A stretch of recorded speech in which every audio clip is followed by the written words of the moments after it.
Hello friends, कैसे हैं आप सब लोग। उम्मीद करता हूं कि अच्छे ही होंगे। मैं आशीष पांडे स्वागत करता हूं आप सभी का आपके अपने यूट्यूब चैनल स्टडी विद आशु में। कल जो हम लोग वीडियो लेके आए तो उस वीडियो में बात की थी वर्ल्ड जियोग्राफी के एक इंपॉर्टेंट चैप्टर चट्टानों के बारे में। और आज हम लोग स्टार्ट करने वाले हैं क्या, भारतीय संविधान। देखिए क्या है कि इंडियन जियोग्राफी और वर्ल्ड जियोग्राफी के अच्छे खासे लेक्चर आप लोगों को मिल चुके हैं, जो कि प्ले लिस्ट में मिल जाएंगे, आप लोग देख सकते हैं। और काफी सारे जो इंपॉर्टेंट वीडियोस हैं उनकी लिंक आज की वीडियो के डिस्क्रिप्शन में दे दी जाएगी, आप लोग देख लेंगे। और आज हम लोग शुरू करेंगे किसकी, भारतीय संविधान की, इंडियन पॉलिटी। देखिए क्या इंडियन कॉन्स्टिट्यूशन, इसमें ये एक ऐसा सब्जेक्ट है कि कोई भी वनडे एग्जाम आप प्रिपरेशन कर रहे होंगे, आप यूपीएससी, स्टेट पीसीएस से लेके एसएससी, बैंक, रेलवे, मतलब कि छोटा या बड़ा कोई भी एग्जाम हो, सब में इसकी अपनी अलग पहचान है। यहाँ से ज्यादा क्वेश्चन जीएस में पुटअप होते हैं। तो हम लोग आज शुरू करेंगे संविधान। तो सबसे पहले हम लोग संविधान में देखेंगे कि भारतीय संविधान की ऐतिहासिक पृष्ठभूमि कहाँ है, कहाँ से संविधान बना, कैसे बना और क्यों इसकी जरूरत पड़ी। और संविधान की परिभाषा देखेंगे, संविधान के प्रकार देखेंगे, कितने प्रकार के होते हैं, विश्व में सबसे पहले कहाँ का संविधान लिखा गया, कहाँ का सबसे बड़ा है, और भारत में संविधान बनने से पहले क्या प्रक्रियाएं हुई थी जिस वजह से संविधान बनाना जरूरी होगा। आज इन सारी चीजों पे हम लोग बात करेंगे। तो उम्मीद करता हूँ वीडियो अच्छा लगेगा, आप लोग वीडियो में लास्ट तक बने रहे, काफी सारी नई चीजें आप लोगों को आज मिलेंगी। तो आइए शुरुआत करते हैं। हम लोग क्या देखने वाले हैं, भारतीय संविधान की, भारतीय संविधान की ऐतिहासिक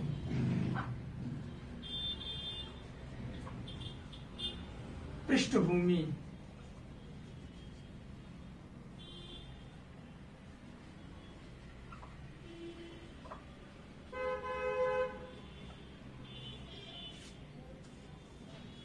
देखिए अगर हम लोग कोई भी चीज पढ़ने की कोशिश करेंगे तो सबसे पहले उसे जानना जरूरी है कि ये होता क्या है।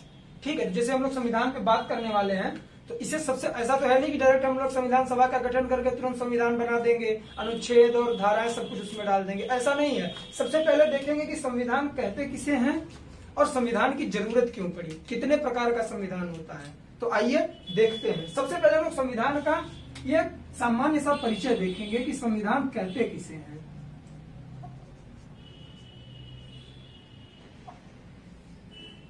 देखिए आप लोग घरों में रहते हैं या किसी सोसाइटी में रहते होंगे तो वहां क्या होता होगा, रूल एंड रेगुलेशन होते होंगे कि आप लोगों को इस दायरे में रह के ऐसे रहना है, ये काम करना है, आप अगर ये काम करोगे तो इस वजह से आपको प्रॉब्लम हो सकती है। तो सेम प्रोसेस संविधान का है, उसे भी एक तरह से सोसाइटी का संविधान कह सकते हैं आप लोग, जिसे रूल बोलते हैं। तो संविधान का सामान्य सा परिचय क्या हुआ कि किसी भी संस्था या किसी देश को चलाने के लिए, किसी भी देश या किसी भी संस्था को चलाने के लिए तैयार किया गया दस्तावेज जो विधि और कानून के अंतर्गत हो, उसे संविधान बोलते हैं।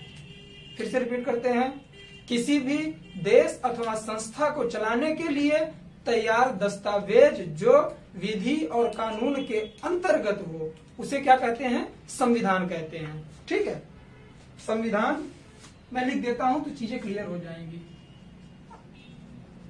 किसी भी संस्था या देश को चलाने के लिए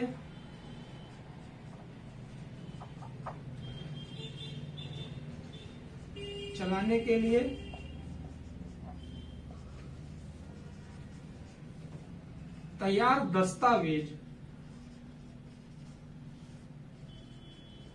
दस्तावेज जो नियम व कानूनों के अंतर्गत, नियम व कानूनों से बंधा हो, मतलब कि इसके अंतर्गत आता हो। ऐसा नहीं है कि कोई भी संविधान डेली नया संविधान बने, ऐसा नहीं है।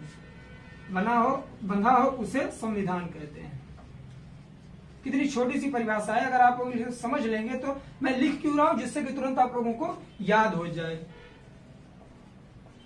उसे संविधान कहते हैं। कहीं कहीं होता है, आप लोग इंटरव्यू में ही जाएंगे, पूछ लेगा कि संविधान कहते किसे हैं। अब आप लोग जब उसकी परिभाषा ही नहीं बता पाएंगे तो संविधान के बारे में कितना भी नॉलेज आप लोग ले लेंगे अधूरा रहेगा। तो ये इंपॉर्टेंट फैक्ट था, इसे आप लोग नोट डाउन करिए, या तो मैं कहूंगा यही याद कर लीजिए। फिर बात करते हैं संविधान का तात्पर्य क्या है। अब ये तो परिभाषा हो गई संविधान की, अब हम लोग देखेंगे संविधान का अर्थ क्या है। आइए छोटा सा है, समझते हैं। संविधान दो शब्दों के मेल से बना है। आप लोगों ने संधि पढ़ा होगा, इसमें आप लोगों को दो शब्द दिख रहे होंगे, कौन सा, एक सम और दूसरा विधान। तो इसका अगर हम लोग शाब्दिक अर्थ निकालें संविधान का, तो सम का अर्थ होता है समान, होता है ना, समान। सम का अर्थ समान, और जो विधान है, विधान का अर्थ होता है नियम। तो इन दोनों फैक्ट से क्या चीज निकल के आती है, सम विधान समान नियम, मतलब क्या निकल के आता है, सबके लिए समान नियम।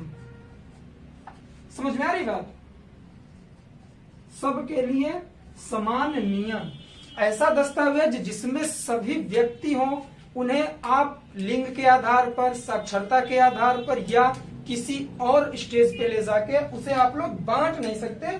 इसका अर्थ यह हुआ कि अगर आपका दलित होगा, सामान्य वर्ग का होगा, कोई भी इंसान होगा, उसके लिए एक ही रूल और एक ही रेगुलेशन दिया गया है। ठीक है, तो इसका ये हो गई परिभाषा और ये हो गया शाब्दिक अर्थ। ये इंपॉर्टेंट चीज है। अगर हम लोग जिस चीज को पढ़ रहे हैं, काफी लोगों को मैंने ये देखा है, सॉरी, स्टार्ट करते टाइम ये सब नहीं बताते, डायरेक्ट संविधान पे बात करने लगते हैं। मेरे हिसाब से वो गलत है। पहले बच्चों को ये बताना चाहिए कि हम किस चीज पर बात करने वाले हैं, टॉपिक हमारा क्या है। अगर ये चीजें क्लियर हो जाएंगी तो समझने में आप लोगों को आसानी होगी। तो उम्मीद करता हूं ये चीजें समझ में आ गई होंगी। आइए अब देखते हैं संविधान कितने प्रकार के होते हैं।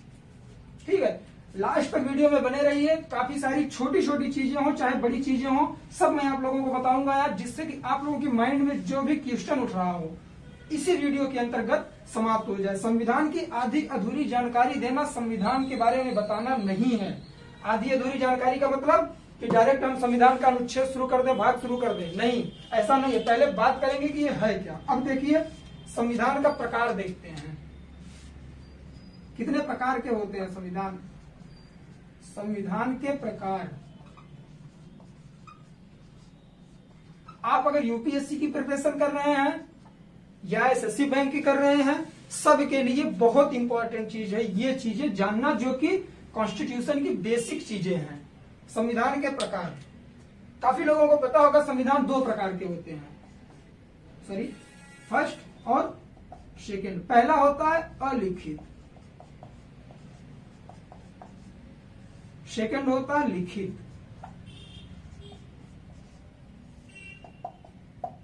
अब लग रहा होगा कि ये लिखित और अलिखित में क्यों डिवाइड हुआ है। काफी सारी कंट्रीज ऐसी हैं जहां का संविधान किसी दस्तावेज पर लिखा नहीं गया है, वो मौखिक रूप से लागू कर दिया गया और उसी को लोग फॉलो करते हैं। और लिखित संविधान का मतलब होता है कि इसमें दस्तावेज होता है, पन्ने होते हैं, कागज पे लिखा जाता है, उससे माना जाता है, तो उसे लिखित कहते हैं। तो अलिखित संविधान का एग्जाम्पल आप लोगों को एक क्वेश्चन का आंसर यही बता दे रहा हूं जो डायरेक्ट बनता है कि कहाँ का संविधान अलिखित है, मतलब मौखिक रूप में है। तो ये ब्रिटेन का संविधान है। कहाँ का? ब्रिटेन का संविधान अलिखित संविधान है, मौखिक तौर पर यह लागू किया गया है। और उसके बाद जो लिखित संविधान है, लिखित संविधान में आपका आता है यूएसए का संविधान, अमेरिका का, जापान का संविधान, अपने भारत का संविधान जो विश्व का सबसे बड़ा लिखित संविधान है, बात करूंगा आगे। तो लिखित संविधान के अंतर्गत ये देखेंगे कि सबसे पहला लिखित संविधान कौन सा था। सबसे पहला लिखित संविधान, चीजें इतनी अच्छे तरीके से क्लियर होंगी जो आप लोग कभी मेरे हिसाब से देखे नहीं होंगे कि यार ये चीजें भी होती हैं इसमें। सबसे पहला लिखित संविधान, ये कमजोरी पता है टीचरों की होती है, वो बताना नहीं चाहते, डायरेक्ट संविधान पर बात करने लगते हैं। सबसे पहला लिखित संविधान कहाँ का है? अमेरिका का। कहाँ का? अमेरिका का संविधान है। कब लिखा गया था? 7 मार्च 1789 में। कब? सबसे पहला लिखित संविधान अमेरिका का था। कब लिखा गया था? 7 मार्च 1789 में लिखा गया था। और एक फैक्ट और आता है, कि जो अमेरिका का संविधान है विश्व का सबसे छोटा संविधान है, विश्व का सबसे छोटा लिखित संविधान है अमेरिका का संविधान। छोटा क्यों है? इसमें क्या चीजें हैं? इसमें केवल 7 अनुच्छेद हैं। कितने? केवल 7 अनुच्छेद हैं। अभी आप लोगों को अनुच्छेद वर्ड बहुत अजीब लग रहा होगा अगर पहली बार क्लास ले रहे होंगे, पॉलिटी के बारे में अगर पहली बार पढ़ रहे होंगे। मैं बात करूंगा जब इंडियन कॉन्स्टिट्यूशन पढ़ाऊंगा आप लोगों को। अब ये प्रक्रिया शुरू हो गई हो तो लास्ट तक चलेगी। अनुच्छेदों के बारे में बताऊंगा, भाग क्या होता है, अनुसूचियां क्या होती है, सारी चीजें क्लियर करूंगा। तो लिखित संविधान में अमेरिका का संविधान सबसे पहला संविधान है। कब लिखा गया था? 7 मार्च 1789 में। और यह विश्व का सबसे छोटा लिखित संविधान है।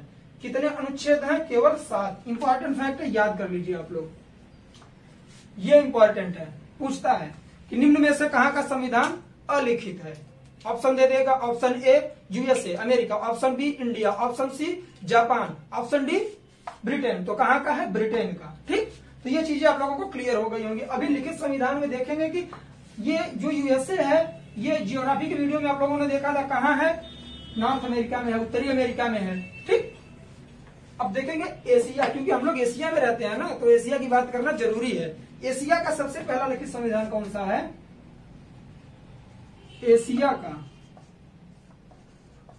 सबसे पहला लिखित संविधान, एशिया का सबसे पहला लिखित संविधान। ये संविधान की ऐतिहासिक पृष्ठभूमि अभी इंडिया पर आ रहा हूं।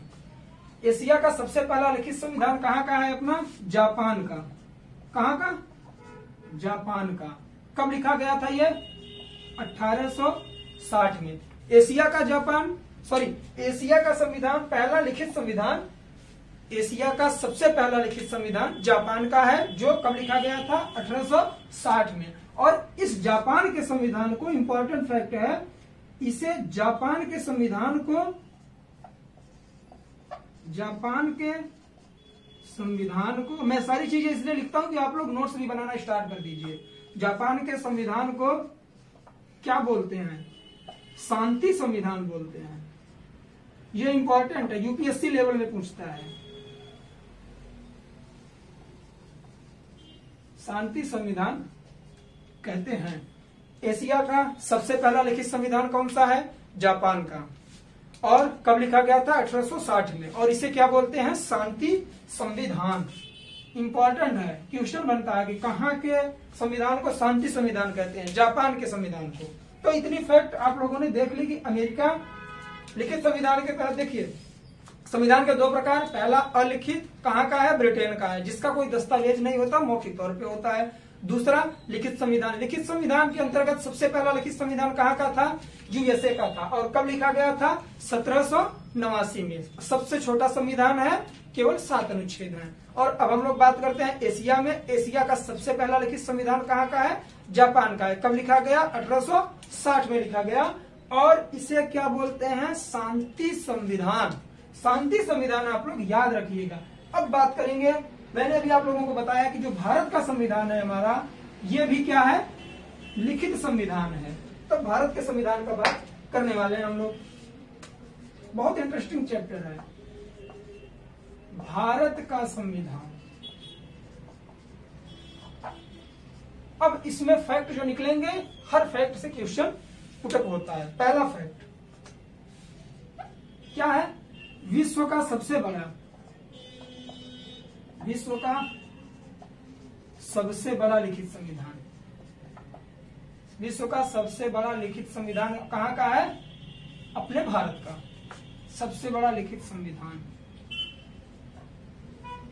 इस संविधान में वर्तमान तौर पर क्या क्या है? 395 अनुच्छेद, अनुच्छेद 22 भाग और 12 अनुसूचियां हैं।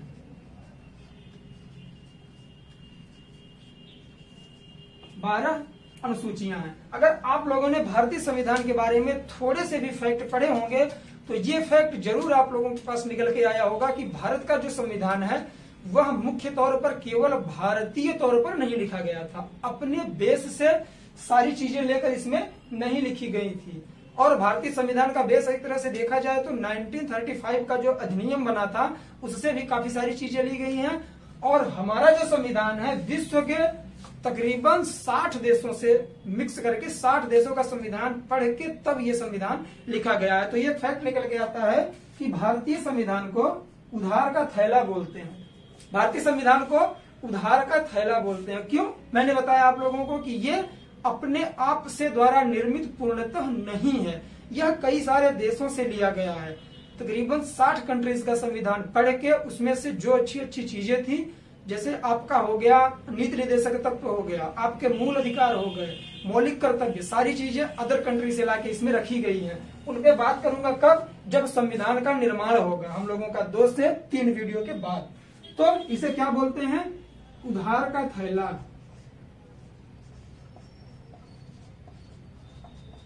भारतीय संविधान को उधार का थैला बोलते हैं। तो भारतीय संविधान से इतना फैक्ट था कि क्या है ये विश्व का सबसे बड़ा संविधान। वर्तमान में 395 अनुच्छेद, 22 भाग, 12 अनुसूचियां इसके अंतर्गत आती हैं जिस पर काम होता है। तो अब बात करेंगे हम लोग किसकी? संविधान का विकास कैसे होता है अपना। आइए बात करते हैं। उम्मीद करता हूं छोटी छोटी चीजें हैं लेकिन क्लियर होती जा रही होंगी आप लोगों के माइंड में। अब हम लोग बात करने वाले हैं किस पर? भारतीय संविधान का विकास। भारतीय संविधान का विकास। संविधान के बारे में हम लोगों ने देख लिया, लिखित, अलिखित, और भारत का संविधान किस श्रेणी में आता है? लिखित श्रेणी में आता है। विश्व का सबसे बड़ा संविधान है भारत का लिखित तौर पर, और यह उधार का थैला इसे बोला जाता है। तो अब हम लोग देखेंगे कि भारतीय संविधान का विकास कैसे हुआ, संविधान की आवश्यकता कब पड़ी। आप लोगों ने हिस्ट्री में पढ़ा होगा, मॉडर्न हिस्ट्री में, कि 1600 ईस्वी में ईस्ट इंडिया कंपनी भारत में व्यापार करने आती है। और किस माध्यम से? उस समय ब्रिटेन की रानी थी एलिजाबेथ प्रथम, उन्होंने एक एक्ट के माध्यम से ईस्ट इंडिया कंपनी को भेजा था भारत में व्यापार करने के लिए। जब ये व्यापारी बनकर आई, कुछ देर तक इसने व्यापार किया, देखा कि भारत की स्थिति इस समय सही नहीं है, क्योंकि मुगल एम्पायर के बाद से ही भारत की जो समृद्धि थी, विकास था, वो एक तरह से रुक चुका था। क्यों? क्योंकि यह कबीलों में बढ़ चुका था। तो उन्हें लगा कि हमें शासन करना चाहिए। तो वो क्या किया? फूट डालो और राज करो वाली नीति अपना के एक नवाब को दूसरे नवाब से लड़ाने लगे। तो उनमें कुछ लालची भी थे, उन्हें मिला के बड़े नवाबों के प्रति उन्होंने युद्ध छेड़ दिया। तो 2 युद्ध होता है, एक प्लासी का युद्ध और एक बक्सर का युद्ध। जब ये 2 युद्ध होते हैं और अंग्रेज इसमें विजयी होते हैं, तब वो पूरी तरह से भारत पर अपना शासन स्थापित कर लेते हैं। वो एक तरह से शासक बन जाते हैं भारत के। तो इससे क्या निकल के आता है कि यहीं से ही संविधान की जरूरत भारत में पड़ती है। तो क्या होता है कि कंपनी शासन करने लगती है भारत में, और ब्रिटेन के संसद से यहाँ के लिए चार्टर और एक्ट बना के भेजे जाते थे कंपनी पर, थोड़ा ये रखने के लिए कि कंट्रोल रहे, हर चीजें संविधान के अंतर्गत हो, कानून के दायरे के बाहर ना हो, जितना हो सके लाभ कमाया जा सके। कंपनी का उद्देश्य हमेशा लाभ कमाना होता है। तो इसलिए कंपनी के लिए ब्रिटेन के संसद से आता था एक्ट। तो हम लोग इसे 2 भागों में करके देखेंगे। कैसे? पहले भाग को हम लोग देखेंगे ताज का शासन, पहले भाग को हम लोग देखेंगे कंपनी का शासन, जो 1773 के रेगुलेटिंग एक्ट से शुरू होगा आपका और 1858 तक जाएगा। ठीक है, उसके बाद 1858 से 1947 तक ताज का शासन चलेगा। उस पर नेक्स्ट वीडियो में हम लोग बात करेंगे। आज देखते हैं प्लासी का युद्ध और बक्सर का युद्ध किसके बीच में हुआ था। तो सबसे पहले इसका जो विकास हुआ है, तो युद्धों में जब उन्हें विजय होती है तब वो एक तरह से पूरा शासन अपना स्थापित कर लेते हैं अंग्रेज। तो पहला युद्ध हुआ था प्लासी का युद्ध। ये कब हुआ था?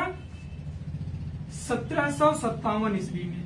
इसे याद करने का ट्रिक है कि 1757 में प्लासी का युद्ध हुआ और 1857 की क्रांति फेमस है। तो 100 साल का अंतर इसमें था। तो प्लासी का जो युद्ध हुआ था किसके बीच में हुआ था? अंग्रेजों का जो कमांडर था उसका नाम क्या था? रॉबर्ट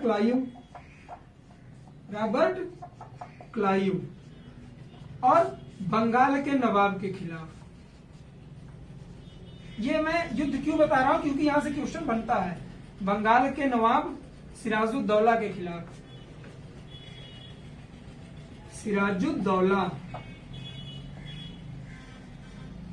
के खिलाफ। इसमें क्या होता है कि जो बंगाल का नवाब सिराजुद्दौला था, सिराजुद्दौला का एक कमांडर था मीर जाफर। मीर जाफर गद्दारी करता है। तो इसमें क्या होता है, क्लाइव विजयी होता है, अंग्रेजों का शासन बंगाल पर पूरी तरह से अधिकार हो जाता है जब शासक वहां का पराजित हो जाता है। तो इसमें ऐसे करके हम लोग लिख लेंगे, इसका नाम पूछता है कि गद्दार कौन था, कमांडर मीर जाफर, कमांडर मीर जाफर। जब इसे पराजित करते हैं अंग्रेज तो खुद तो शासक नहीं बन सके, लेकिन क्या किए, कठपुतली के तौर पर मीर जाफर को बैठा देते हैं और खुद शासन करने लगते हैं। इससे ढेर सारा खजाना लूटते हैं भारत का। फिर उसके बाद इसे भी हटाते हैं, इसके बेटे मीर कासिम को रखते हैं। तो उस पर बात आगे होगी। तो प्लासी का जो युद्ध था, इसके तहत इंपॉर्टेंट फैक्ट क्या निकल के आता है, याद करने वाला, ये कब हुआ, 1757 में। अंग्रेजों का जो मुखिया था वो कौन था, कमांडर रॉबर्ट क्लाइव। बंगाल के नवाब सिराजुद्दौला के बीच हुआ। गद्दार जो कमांडर था इनका सिराजुद्दौला का मीर जाफर था, जिससे ये लोग कमीशन देके या घूस देके, जिसे बोलते हैं आप लोग करप्शन, करप्ट था एक तरह से, ये लालची था, इसे देके मिला लिए। तो एक युद्ध इन लोगों ने जीत लिया, तो इन्हें लगा कि हम भारत पर शासन कर सकते हैं। तो आगे क्या होता है अब हम लोग देखेंगे। प्लासी का युद्ध हो गया, बक्सर का युद्ध। ये दो युद्ध इंपॉर्टेंट है, यहीं से भारत की स्थिति, काला शासन शुरू हो जाता है भारत में। अब हम लोग देखेंगे बक्सर का युद्ध।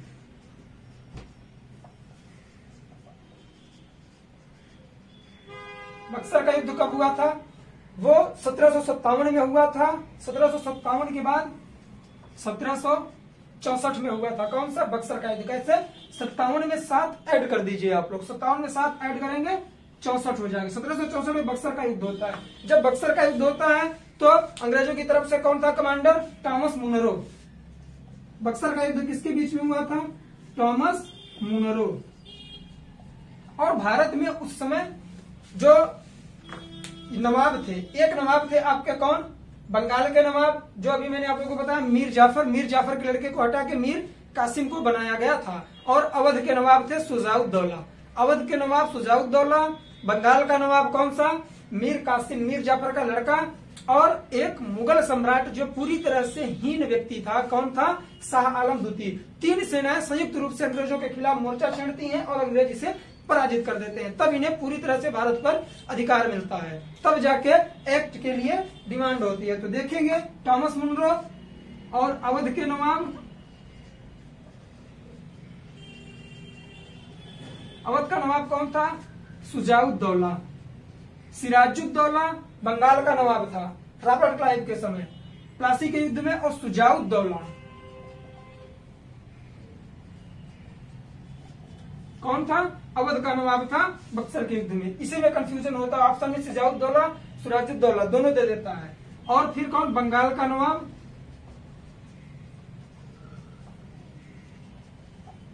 मीर कासिम, मीर जाफर का लड़का। और उसके बाद मुगल साम्राज्य का जो सम्राट था उस समय, नाम मात्र का सम्राट, शाह आलम द्वितीय।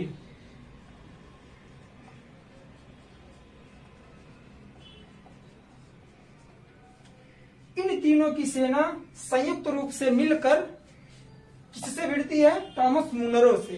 कहां पर, बक्सर में। ये युद्ध कब होता है, 1764 में। तो इसका जो परिणाम निकलता है, ये तीनों पराजित होते हैं। और एक फैक्ट है जहां से क्वेश्चन बनता है कि कंपनी को बंगाल, उड़ीसा और बिहार की, बंगाल, उड़ीसा और बिहार की दीवानी मिल जाती है। कौन सी, बंगाल, बिहार और उड़ीसा की दीवानी मिल जाती है। दीवानी का मतलब कि अब यहां पर कंपनी कर वसूल करेगी, अपने हिसाब से टैक्स लगाएगी किसानों से, चाहे किसी भी इंसान से, कर खुद लगाएगी और खुद वसूल करेगी, पूरा फायदा नजराना कंपनी लेगी। तो इस तरह से अगर देखें तो बंगाल, बिहार, उड़ीसा की दीवानी उसे प्राप्त हो जाती है। तो क्या होता है कि अब कंपनी पूरी तरह से शासक बन जाती है। वह देखती है कि जो पिट्ठू नवाब वो बनाती थी उनसे उन्हें फायदा नहीं होने वाला था। उदाहरण, बंगाल का नवाब मीर कासिम, इसने क्या कर दिया था, विद्रोह कर दिया था इसके खिलाफ। तो अब जब कंपनी का शासन हो गया तो क्या होता है कि कोई भी कंपनी अगर शासक बनती है तो उसके लिए एक्ट बनाया जाता है। भारतीय संविधान के विकास में यहाँ का योगदान बहुत बड़ा है। कहाँ का? ब्रिटिशर्स का। देखिए क्या होता है कि एक मिनट, ब्रिटिश संसद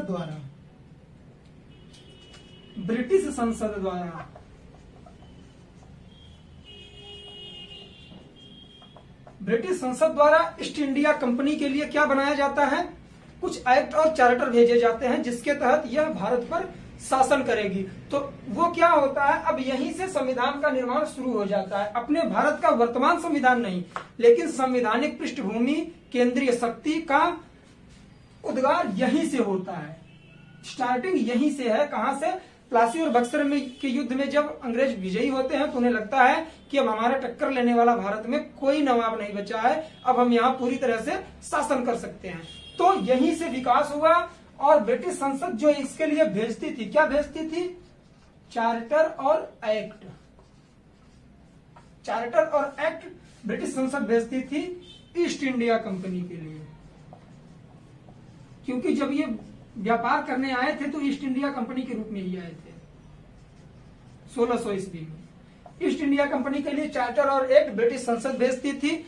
तो इसके तहत स्टार्टिंग कहां से होती है? 1773 के रेगुलेटिंग एक्ट से। तो इसे हम लोग देखेंगे कब? नेक्स्ट वीडियो में। ऐतिहासिक पृष्ठभूमि हम लोग समझ लिए।